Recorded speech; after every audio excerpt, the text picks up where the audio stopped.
Jordan Ashford on General Hospital is one tough cookie, and it'll take a lot to put her out of commission.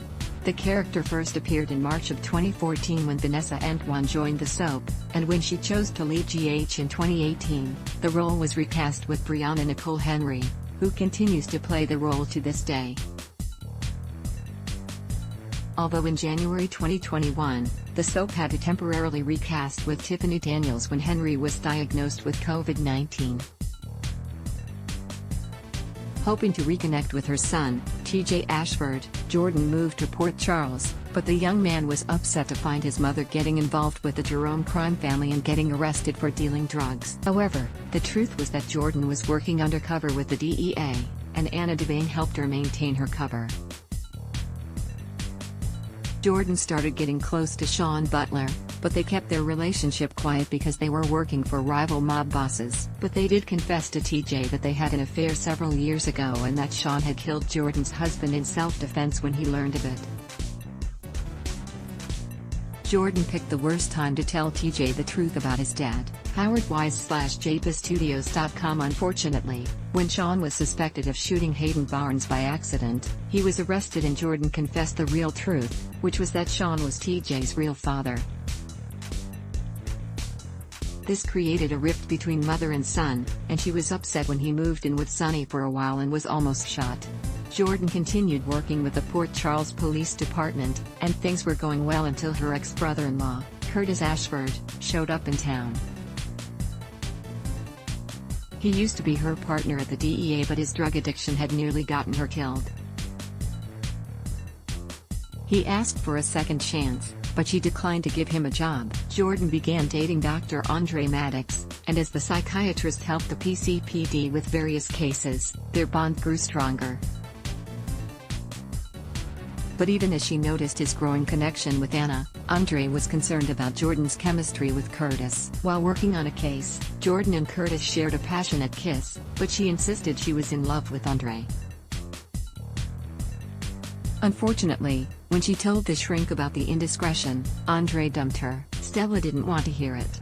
XJJohnson/JPSstudios.com. Eventually, Jordan offered Curtis a job at the PCPD, but he decided to pursue working as a private investigator. The two also finally gave in and admitted their feelings for each other, and even TJ got over his issues with his mom and was happy for the couple. Not happy for them, however, was Curtis on Stella. She arrived in town determined to split them up by any means necessary, blaming Jordan for the death of her son. However, she eventually was persuaded to support the couple and even attended Jordan and Curtis' wedding ceremony.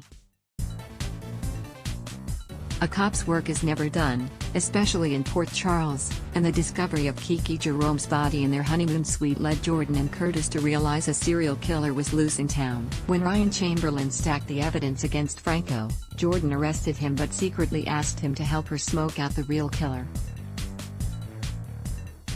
Unfortunately, she was run down when Drew Kane suddenly went blind behind the wheel, leaving her seriously injured and in need of a kidney transplant. Jordan refused to stop trying to bring Ryan to justice and put herself in the hospital, but thankfully, Curtis was able to threaten the serial killer into donating his own kidney to save Jordan's life.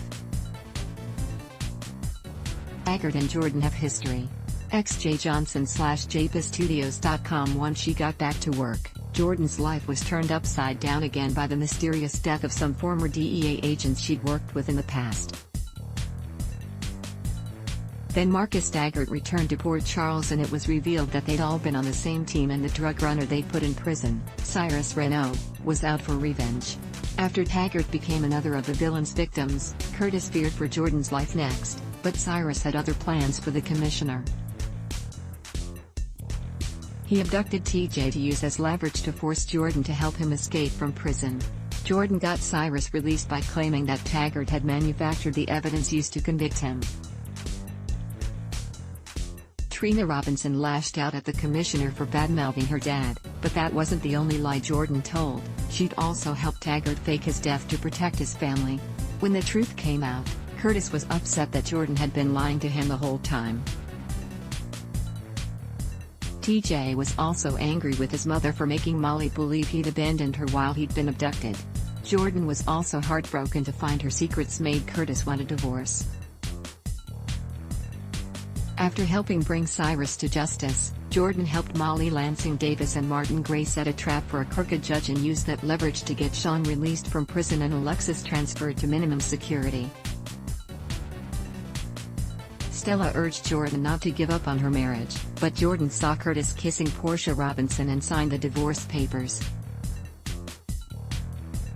But when Jordan and Portia were trapped in a basement and nearly died, Curtis rescued them, and it was clear he wasn't fully over Jordan. Unfortunately, Jordan's condition was grave and she had to go to Albany for medical treatments in order to recover.